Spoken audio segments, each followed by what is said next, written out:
Hello guys, it's Mokobeye. In today's tutorial, I'll be showing you guys how to convert your Facebook profile to page. Let's get into the video. So the first thing you need to do is that you simply need to log in into your Facebook profile. Once you're there, you simply click on these three dots here.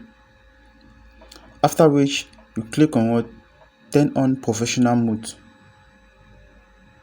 Once you're there, you simply click on what? Turn on.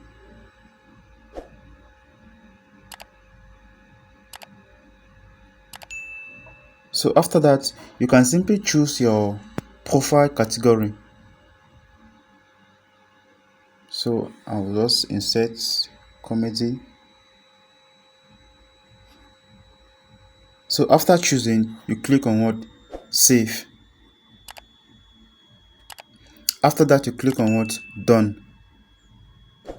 So guys, we are just converting our Facebook profile to page. Thank you guys for watching. Don't forget to leave your comment in the comment section below. We love you all. See you in the next tutorial. Peace.